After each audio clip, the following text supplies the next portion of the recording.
بسم الله الرحمن الرحيم. الحمد لله رب العالمين والصلاة والسلام على سيد الأنبياء والمرسلين وعلى آله وصحبه أجمعين أما بعد. أعوذ بالله من الشيطان الرجيم. بسم الله الرحمن الرحيم. قل إنما أنا بشر مثلكم يوحى إلي أنما إلهكم إله واحد فمن كان يرجو لقاء ربه فليعمل عملا صالحا ولا يشرك بعبادة ربه أحدا. صدق الله العظيم. حمد و ثنا رب ذل جلال کے لیے اور درود و سلام آمنہ کے لال کے لیے. اب جانتے ہیں جہاں ادارہ کامیابی کے ساتھ چلنے لگتا ہے یہ ہمارے مسلمانوں کی ایک بڑی خوبی ہے جو تاریخ میں لکھی جائے گی کہ ہمیشہ انہوں نے ٹانگ کھینچنے کا اور پیچھا کرنے کا، تنقید و تبصرہ کرنے کا اور اس کو پیچھے اور نیچے دکھانے کی کوشش ہمیشہ کیا ہے. اور اس سے کام کرنے والے کو مایوس نہیں ہونا چاہیے. شاید میں پھلدار شجر سا نافع تھا ورنہ پتھر میری طرف ہی آتے کیوں. اور ڈاکٹر نواز دیوبندی نے کہا خوشبو خوشبو لپٹے رہنا سانپوں کی مجبوری ہے ورنہ اپنی بے قدری پر سندل رونے لگتا ہے. سندل خوشبودار درخت کا نام ہے. اس میں سانپ لپٹا رہتا ہے اس کی خوشبو کی وجہ سے. اگر سانپ اس میں نہ لپٹے تو سندل اس بات پر روتا ہے کہ شاید میری خوشبو ختم ہو گئی جس کی وجہ سے سانپ مجھ سے لپٹ نہیں رہا ہے. میں نے جو آیت آپ کے سامنے پڑھی ابھی اس پر غور کیجئے. رسول اللہ صلی اللہ علیہ وسلم نے فرمایا اخیر کے زمانے میں دجال آئے گا. دجال کہتے ہیں دجل. دجل کے معنی دھوکہ، دجل و فریب، اسی کا مبالغے کا صیغہ ہے. دجال بہت زیادہ دھوکہ دینے والا. بہت زیادہ دھوکہ دینے والا اس وقت ہوگا جب آپ کو لگے گا ٹھیک ٹھاک اور پھر دھوکہ دے دے. ایک آدمی مولوی صورت کا نہ ہو وہ اگر دین کی بات میں آپ کو دھوکہ دینا چاہیں تو آپ جلدی دھوکہ نہیں کھائیے گا. اس لیے کہ آپ دیکھیں کہ نہیں بھائی تو دیکھیں کہ لگتا ہے کہ مولوی نہیں ہے کیا دین کی بات بتائے گا. لیکن کوئی مولوی شکل کا آدمی ہو اس سے آدمی بڑی جلدی دھوکہ کھا جائے گا.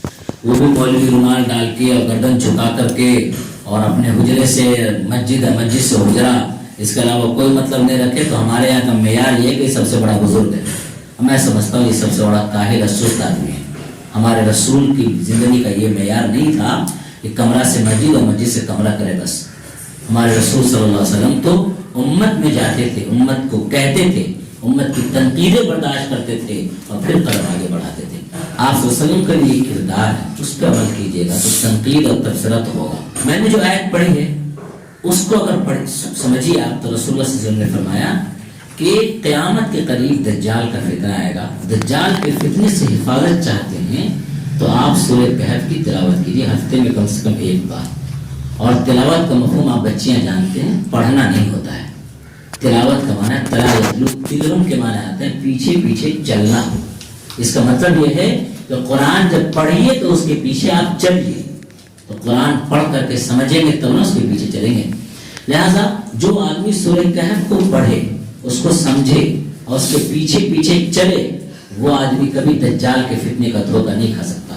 اس وقت امت کو جو سب سے بڑا دجالی فتنہ گھیرے ہوا ہے وہ یہ ہے کہ حالات سے امت کو مایوس کر دیا گیا ہے. اب ایسے حالات نہیں، اب کچھ نہیں کر سکتے، پتہ نہیں کب کیا ہو جائے. یہ جس کو آپ ایک لفظ مایوسی کا لفظ کہہ سکتے ہیں. امت کو مایوس کر دیا گیا ہے کہ یہ لوگ کچھ نہیں کر سکتے ہیں. لیکن سورہ کہف کی آخری آیت کی اگر آپ تلاوت کریں قل کہہ دیجئے انما انا بشر مثلکم، بے شک میں تم جیسا ایک انسان ہوں. اب لوگوں نے بریلوی دیوبندی کر کے یہ اختلاف شروع کر دیا کہ رسول اللہ بشر تھے یا نور تھے اور اس اختلاف میں اس آیت کا اصل میسج کو بھلا دیا. اصل میسج یہ تھا رسول اللہ صلی اللہ علیہ وسلم یہ کہنا چاہ رہے تھے اس وقت تمہاری حالت کیا ہے دیکھ لو تم، اور جس وقت میں مبعوث ہوا تھا نبی بنا کے بھیجا گیا تھا اس وقت مکے کی کیا حالت ہے اس کو دیکھ لو. ایک آدمی سپورٹ کرنے والا نہیں. کوئی اسلام کا کلمہ پڑھ لے تو اس کو جان سے مار دیا جاتا تھا، اس کو تکلیفیں دی جاتی تھی. محمد عربی صلی اللہ علیہ وسلم خود کعبہ شریف کے سامنے نماز پڑھنے کے لیے جا رہے ہیں، اونٹ کی پوری اوجھڑی لا کر کے ان کے بدن پر لاد دیا گیا. حضرت فاطمہ رضی اللہ تعالیٰ عنہ اس کو اٹھاتی ہے آج کسی کی مجال ہے کہ ہم نماز پڑھیں تو ہمارے ساتھ یہ سلوک کر لے وہ. حالات اتنے بدتر نہیں ہوئے ہیں. اس کے بعد اگر ہمارے رسول صلی اللہ علیہ وسلم مایوس نہیں ہوئے اور کام کرتے رہے، اب پوری دنیا کے اندر انقلاب پیدا کر دیا، تو آج بھی ہم اس رسول کی امتی ہونے کی حیثیت سے پوری دنیا میں ہم انقلاب پیدا کر سکتے ہیں. اس لیے کہ رسول اللہ صلی اللہ علیہ وسلم نے 2 باتیں فرمائی اس آیت میں. نمبر 1، انا بشر مثلکم، میں تم جیسا انسان ہوں. اگر تم کو لگتا ہے کہ میں کسی کو سمجھانے جاؤں گا وہ گالی دے گا تو مجھے خراب لگے گا، تو یاد رکھو میں بھی تم جیسا انسان ہوں، مجھے بھی خراب لگا تھا، اس کے باوجود میں گیا. اگر تم کو لگے کہ تم کسی کے پاس جاؤ گے تم کو اگنور کر دیا جائے گا تو تمہاری عزت کو ٹھیس لگے گی، تمہیں تکلیف ہوگی، تمہارے دل کو دھکا لگے گا، تو یاد رکھو میں بھی انسان ہونے کے ناطے جب میں نے کسی کو سمجھایا اس نے اگنور کیا تو میرے دل کو بھی دھکا لگا، مجھے بھی تکلیف ہوئی، میں نے اس کو برداشت کیا. مجھے بھی وہی دکھ ہوتا ہے کہ تم کو دکھ ہوتا ہے. لہٰذا جیسے میں نے ان دکھوں کو برداشت کرتے ہوئے کام کیا، دنیا میں انقلاب پیدا کیا، تمہارے لیے بھی ضروری ہے جو نبی کے جانشین کہلاتے ہو تم بھی ان دھکوں کو، ان دکھوں کو، ان تکلیفوں کو برداشت کرنے کے لیے تیار ہو جاؤ. دوسری بات جو رسول اللہ نے فرمائی قرآن کی آیت کے اندر، یوحا الیہ، میرے پاس وحی آتی ہے. وحی آتی ہے نا تو میں مضبوط ہو جاتا ہوں. آج مکہ والے نے مکہ میں داخل ہونے نہیں دیا اور یہ کہا کہ آپ کعبہ کا طواف نہیں کر سکتے، واپس جائیے، اگلے سال آئیے گا. دل کو دھکا لگا. اس کے بعد جب معاہدہ ہوتا ہے تو معاہدے میں لکھا جاتا ہے، پہلے لکھا جاتا ہے بسم اللہ الرحمن الرحیم، تو کہتے ہیں یہ رحمان رحیم کون ہے ہم نہیں جانتے ہیں، بس بسم اللہ تعالی لکھیا، الرحمن الرحیم کا لفظ کو کٹوایا جاتا ہے.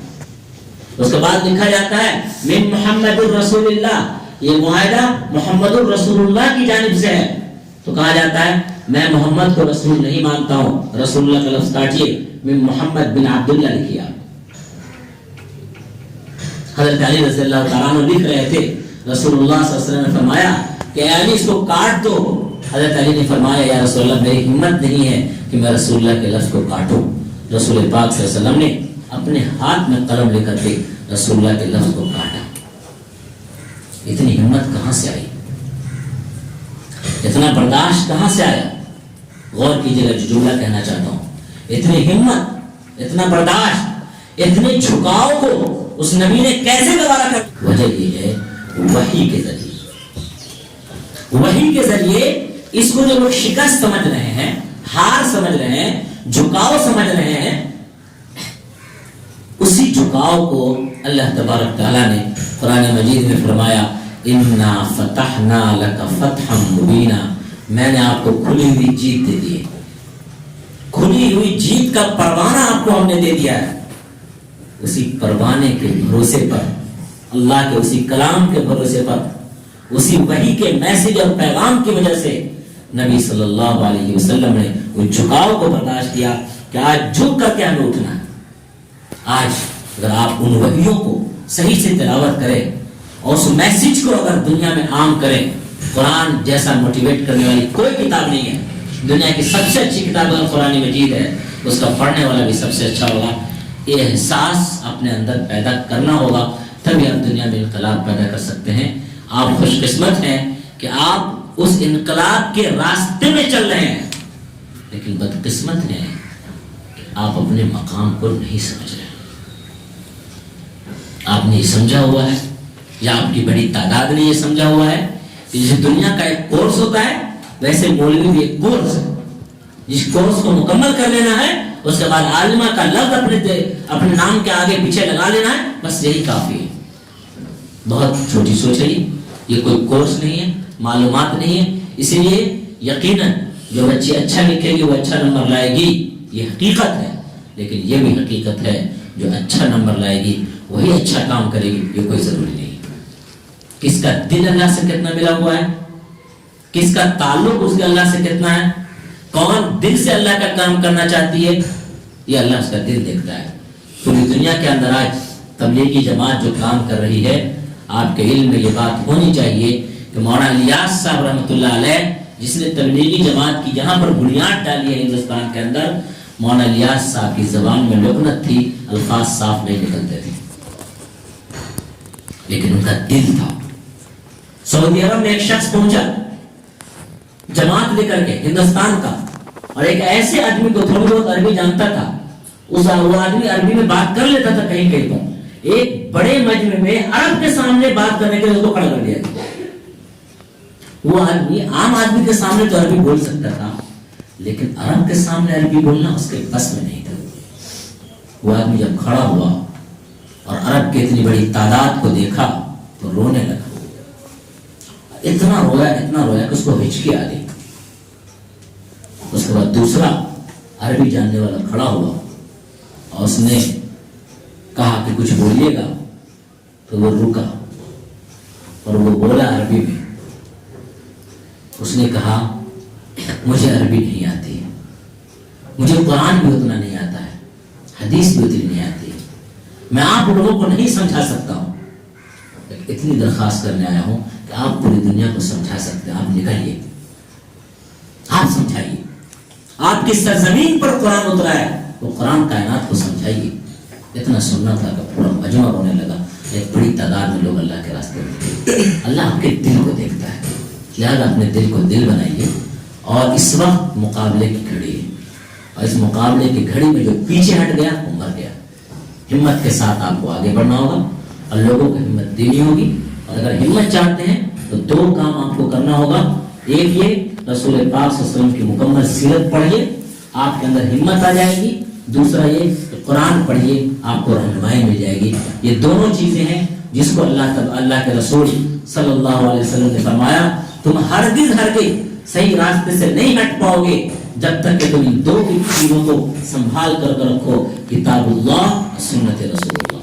لہذا ان دو چیزوں کو سنبھال کر رکھنا ہے، اسی کے لیے آپ کا ادارہ قائم ہے۔ ایک بات اور میں اپنے بچوں سے کہنا چاہتا ہوں کہ رسول اللہ صلی اللہ علیہ وسلم آخری نبی ہے، ان سے پہلے جتنے نبی آئے ہر دور میں امت کا کام کرنے کے لیے ایک آدمی آیا، 1 2 3، وہ اللہ کی طرف سے چنا ہوتا تھا جس کو ہم نبی کہتے تھے۔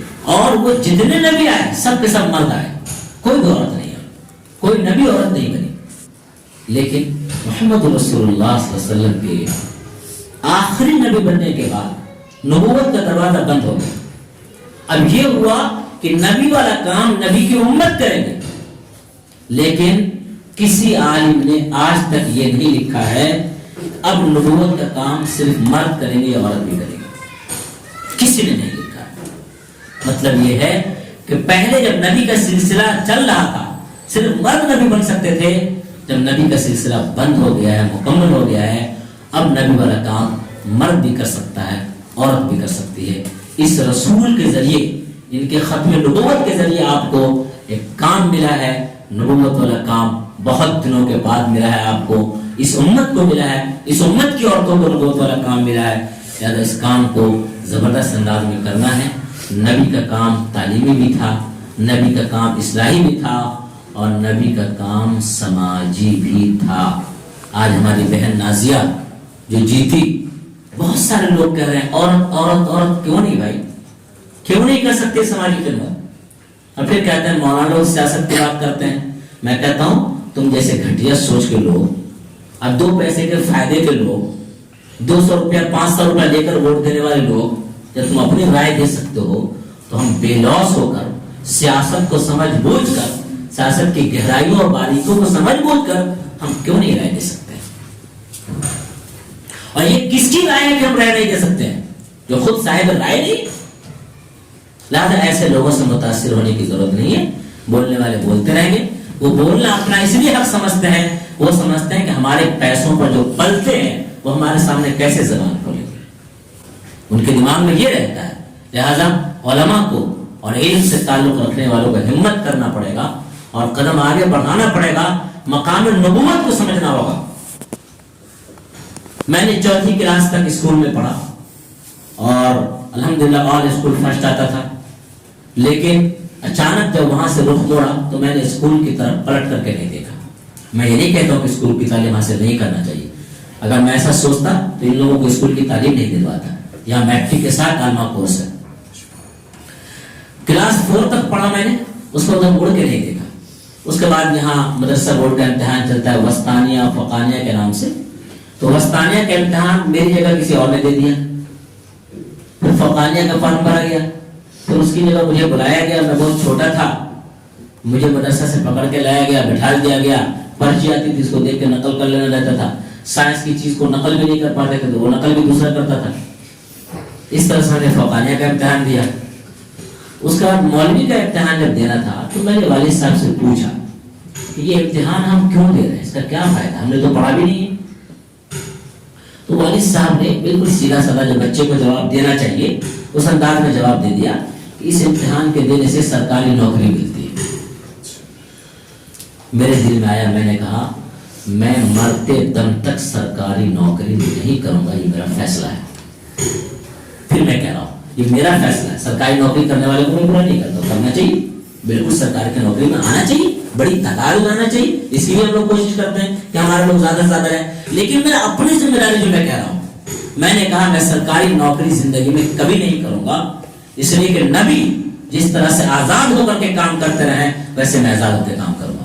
علامہ اقبال اور اکبر الہ آبادی دونوں کو کیسے لیے, ایک پائے کا اور ایک جذبات کا شاعر تھا, لیکن دونوں میں ایک فرق تھا. بس فرق یہ تھا اکبر الہ آبادی سرکاری ملازمت میں تھے, ان ساری باتوں کو ہنسی مذاق میں پردے میں کہتے رہے, اور علامہ اقبال نے سرکاری نوکری چھوڑ دی اور اس کے بعد کھل کر کے اپنی بات کہی. نبی پاک صلی اللہ علیہ وسلم کا کام یہ تھا 40 سال کے پہلے کا جو عمر ہے آپ کی, وہ لوگوں کی خدمت میں رفاہی کام میں گزرا. امت کو بڑی تعداد میں اس میں بھی جانا چاہیے. تعلیم کی جہاں بات آتی ہے تو دینی اصلی دونوں تعلیم کا انتظام. نبی پاک صلی اللہ علیہ وسلم ایک ایسے ادارے کے ڈائریکٹر تھے جہاں دینی تعلیم بھی حاصل کی جاتی تھی, دنیاوی تعلیم, اور وہ بھی دنیاوی تعلیم غیر مسلم کے ذریعے حاصل کی جاتی تھی. اس لیے کہ جب بدر کے قیدی آئے آپ صلی اللہ علیہ وسلم کے پاس, اس وقت یہ طے ہوا کہ ان کو قتل کر دیا جائے. دوسری رائے آئی کہ ان سے فدیہ لے کر کچھ پیسہ لے کر کے ان کو چھوڑ دیا جائے. لیکن ان دونوں رائے کو سائڈ کرتے ہوئے رسول اللہ صلی اللہ علیہ وسلم نے فرمایا کہ نہیں, ہم ان کو قتل بھی نہیں کریں گے, فدیہ لے کر بھی نہیں چھوڑیں گے. آپ لوگ کا کام یہ ہے کہ آپ لوگ ہمارے لوگوں کو تعلیم دیجیے, لکھنا پڑھنا سکھا دیجیے. آپ ظاہر سی بات ہے یہ لکھنا پڑھنا جو اپنے لوگوں کو سکھوا رہے ہیں محمد صلی اللہ علیہ وسلم, محمد صلی اللہ علیہ وسلم ڈائریکٹر ہوئے اور آپ کی نگرانی میں جو ادارہ چل رہا ہے, دینی تعلیم تو وہ آدمی نہیں دے گا, دینی تعلیم تو رسول اللہ دیں گے. جس کو خود دین نے وہ کیا دینی تعلیم دے گا؟ تو یقیناً وہ دنیاوی تعلیم تھی, اور دنیاوی تعلیم آپ صلی اللہ علیہ وسلم نے اپنے نگرانی میں دلوائی. لہذا دونوں تعلیم ہمارے لیے ضروری ہے. وَأَعِدُّوا لَهُم مَّا اسْتَطَعْتُم مِّن قُوَّةٍ, وہ طاقت تم اختیار کرو جس طاقت سے سامنے والے سے آپ مقابلہ کر سکتے ہیں, ان کو مغلوب کر سکتے ہیں. ربنا آتنا فی الدنیا حسنہ وفی الآخرۃ حسنہ, دنیا میں بھی اچھائی چاہیے اور آخرت میں بھی اچھائی چاہیے. لہذا آپ اگر ایک عالم ہیں اور عالم ہونے کے ناطے کار نبوت کا فریضہ انجام دینا چاہتے ہیں تو آپ کی نظر ہر بیماری پر ہونا چاہیے, ہر چیز پر ہونی چاہیے, تاکہ ہم معاشرے میں جب کام کریں اسی نوعیت سے کام کریں. میں نے یہ درد بیان کیا اور زمانے میں کام کا جو اصول ہے اصول بیان کیا. یہ درد میں نے آپ کے سامنے اس لیے رکھا, اس درد کو آپ اپنا درد بنائیے اور امت کے لیے اٹھیے اور کام کرنے کو تیاری. کتابوں کے ورق پلٹ لینا یہ کافی نہیں ہے, امت کا درد لینا یہی درد نبوت ہے. اسی درد نبوت کے ساتھ انسان